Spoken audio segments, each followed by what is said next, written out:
Divine friends, welcome to the Morgentemple lunchtime Abhishekam to Lord Subramaniam.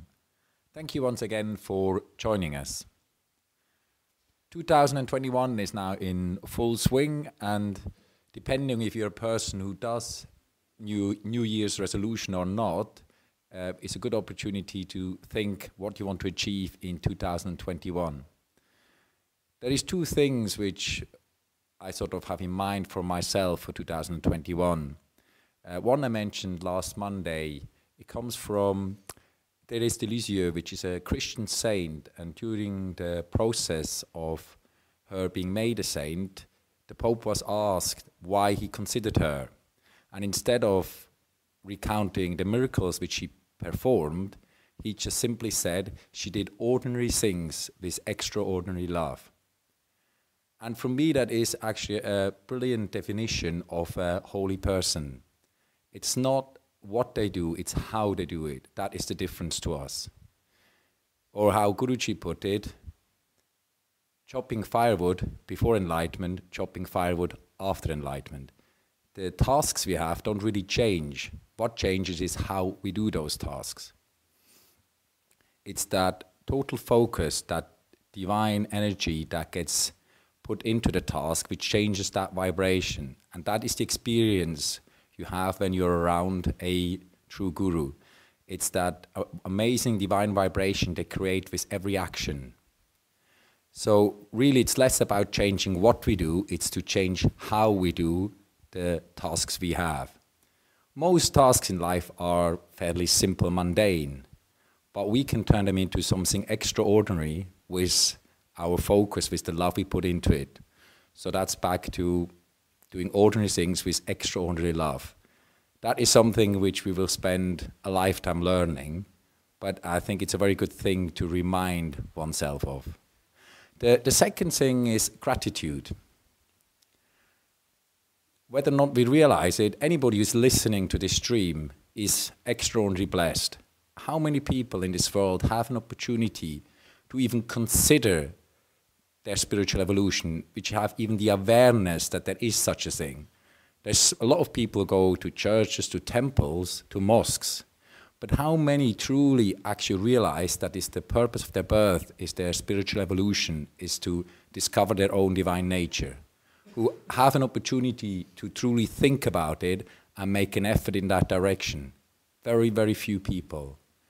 And that is what we don't realize, is just how blessed we are that we have that awareness, that we actually have the opportunity to go on that journey. To make use of that is to have the awareness that it's an opportunity that's granted to us.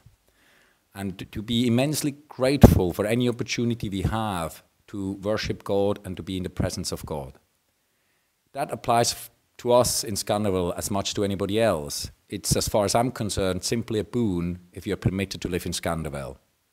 It doesn't matter how much work you do. That's just a token offering to say thank you. If a person at any moment thinks they're doing Skanderville a favor by living there, even if they work 24 hours a day, they're fools. The Lord never needs us. We always need the Lord. It's a one-way traffic. The very best we can do is having an awareness that the great opportunity the Lord has created for us to work for Him. But the Lord will never need us. So I try always to remind myself, I've been in Skanderville a good 20 years. It's a one-way traffic. It's a privilege that I can live in Skanderville. Skanderville doesn't need me, I need Skanderville. And that applies to every person who is in Skanderville. It's very easy to forget that. And the same applies to people who are around Skanderville. The privilege to go and worship God is an amazing boon. As long as you have it, you don't realize it. One day it's taken away. Things happen, no longer the opportunity exists, or in our case, you leave Skanderville, it can go so fast. It's just a tiny change in that consciousness around Skanderville, and gone you are. So take every opportunity that is presented to you and make the most of it. You never know how long it's going to last, and be immensely grateful for all these things you have. With gratefulness comes also an awareness that reduces expectations. expectations is the source of a lot of unhappiness. Instead of being grateful for what we have, we count up the things which we don't. And these expectations is the source of your sadness, your frustrations, and so on. So instead of let your mind building all this expectation, try to have immense gratitude for all the many things you actually have. So please use this puja to say thank you to the Divine for all the many graces that have been granted to us, and to try to do any task you may perform with extraordinary love. Thank you.